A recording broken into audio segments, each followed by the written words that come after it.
لغمان کې د چاقو رغېدو یا چاقوسازۍ کسب کمزوری شوی دی، خو د کسبګرو اراده او همت لا هماغسې پیاوړی دی. لغمان د هنر، کسب، کمال، شعر، ادب، حماسي او کلتور ځانګړی نوم دی چې خلک یې له طبیعي ښکلاو، برم، تاریخ، تمدن، فرهنګ، ادب او پوهې سره تړلی اوږد تاریخ لري. په لغمان ولایت کې اوس هم پیاوړي هنرمندان او کسبګر خلک شته، مګر د کسب او هنر بازار یې سوړ او ارادي یې پیاوړي دي. د سیمې مشرانو پر وینا پخوا په لغمان کې شاوخوا 250 تنو چاقوسازي کوله چې په چاریکارو، غوربند، مزار شریف، کابل او ننګرهار ولایتونو کې هم ډیر ښایسته چاقوګان رغېدل، خو اوس دا کسب او هنر کمزوری شوی او مخ په ختمېدو دی. علت یې نن سبا چینایي چاقوګان په بازارونو کې په ډېرېدو دي چې د وطني او لاسي چاقوګانو په پرتله څو برابره ارزانه دي.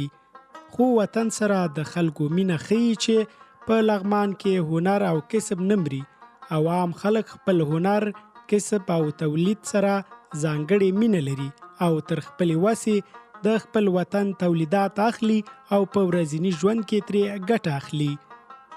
پخوا د لغمان سوهان، پیوندي او پنچټقه چاقوګان ډیر مشهور وو. لغمان کې د چاقوسازۍ کسب ډیر کمزوری شوی. یوازې د ګوتو په شمار چاقوسازان دي چې د لغمان جامع مسجد شاته د قصابۍ مارکیټ او دوی حیدرخانۍ سیمه کې کار کوي. د لغمانیانو د معلوماتو له مخې مرکز اړوند د حیدرخانۍ ښکلې سیمه چې د لغمان او جلال آباد پر سړک د مهترلام ښار په 100 کیلومترۍ کې پرته ده. دلته په لسګونو کسانو شنو ونو لاندې چاقوګان جوړول. د شمالي ولایتونو سربیره به منځنۍ اسیا، هند او پاکستان ته هم وړل کېدل. د چاقوسازانو د معلوماتو پر اساس پخوا کاناډایي اوسپنه ډیره کارېدله، اوس هندي او چینایي اوسپنو مارکیټ نیولی دی او ډیر چاقوګان او چړې له یادو اوسپنو څخه جوړیږي.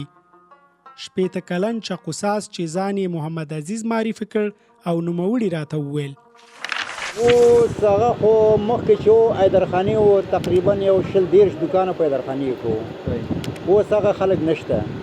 پوه شې کاروبار کې مو فن پاتې نه دی. هغه مال سړی مقصد ځان ته یو روزګار کتلی ده بس چې پرده مو تېروي.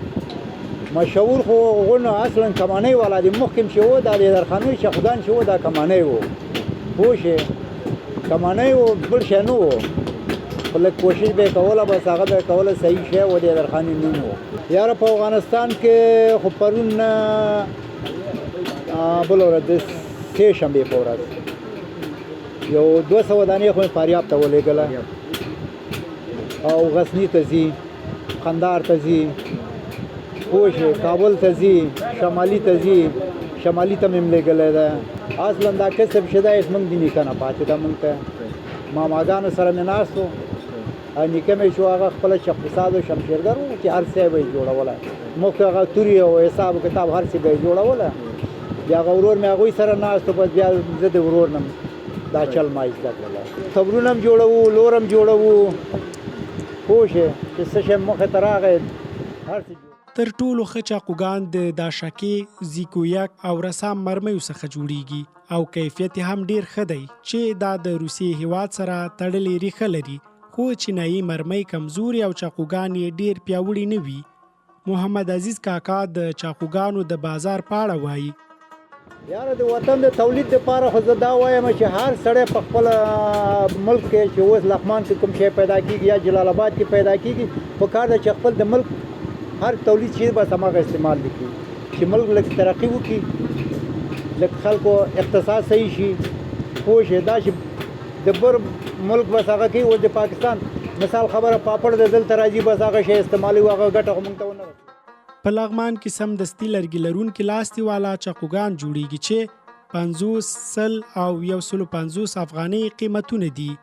د چاقوګانو لاستي هم چاقوسازان په خپل کارځای کې جوړوي او ښکلي نقشونه پکې اچوي. پخوا به په یادو سیمو کې پنچټقه، د زیړو، د هډوکو او د لرګیو لاستي والا غټه واړه چاقوګان جوړېدل چې پیوندي چاقوګان ډیر نوموتي وو.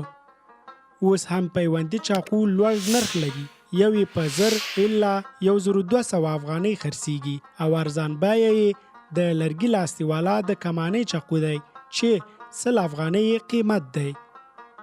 د لغمان ولایت فرهنګیان او فرهنګپال د چاقو رغېدو صنعت لرغونی بولي او وایي چې په دې سیمه کې دا صنعت ډیر پخوانی تاریخ لري. د دوی پر وینا چې په لغمان کې 6 ډوله چاقوګان رغېدل. لومړی د ماشومانو لپاره چې دا به ډیر ښکلي خو واړه جوړېدل. لویانو او شوقیانو خلکو لپاره یې بل ډول و چې میوې به یې پرې خوړلې. ښیښه‌یي یا د هډوکو لاستي یې لرل. دریم ډول یې د کور اشپزخانې لپاره او پاتې 3 ډوله به یې 4 ټکه، 15 ټکه او 6 ټکه و چې بعضو به ورته ان ښکلي پوښونه هم جوړ کړي وو. په لغمان کې د شته چاقو سازانو پر وینا چې اوس هم شمالي ولایتونو سربیره نورو ولایتونو ته هم د لغمان ساخت چاقوګان وروړل کیږي او هلته اوس هم ځانګړي پیرودونکي لري. دوی وایي چې مونږ یوازې چاقو نه جوړوو، تبرونه، لورونه او چړې هم جوړوو چې ډیر وخت د کمانیو له اوسپنې څخه استفاده کوو.